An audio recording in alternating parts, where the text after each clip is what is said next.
I actually messaged this fidget company and begged to be put on their PR list so I would have more fidgets to show you guys. And what I found in doing so is that miracles do happen. So let's open this up. Now for everybody's favorite part, watching Chloe struggle to open the box. Do not try this at home. I mean, try to open a box at home, but not the way that I'm doing it, perhaps. I think we might need an intermission, so I can go open this off camera. Intermission. Intermission! And we are so back. Okay. Oh, I get like a box. I get a whole box of these guys. Oh, this is so cool. Do you guys want to see what's in it? I want to see what's in it. Oh my gosh. I got little tubes of them.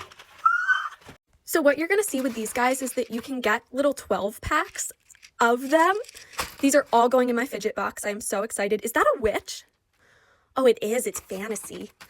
And then, oh, the ocean pack. I like how long some of these sea creatures are. I know they're going to be fun to wiggle. And they're made from sustainable plant-based materials, which I also think is cool. And I got stickers that I'm totally going to put on my car and my laptop and everywhere else. Look at this man! I'm going to show you what some of these are like out of the package. I specifically want to get to that pink-haired mermaid because she is me. So I'm going to go do that. So here is the one that is literally me out of the package. She is my favorite thing ever. And here's the rest of the ocean ones. I think my next favorite is this one because it's fun. I like that it has so many little moving parts.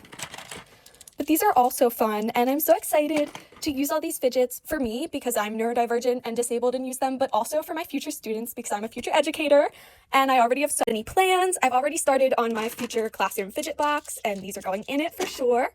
So let's get the rest of these bad boys out of their packages. Every tube comes with a collector's guide if you're someone who's interested in having them all.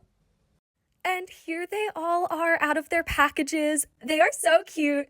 I think my new favorite might be this little caterpillar because I love the blue and pink and all the little moving parts. But there's also this strawberry cow, and oh my goodness, what is your favorite, you guys? Because I can't decide. Oh, they're so cute and fun to fidget with, to play with, to just have and move around in your hand. I love that all the little limbs and digits move around. Oh, I am absolutely thrilled with these.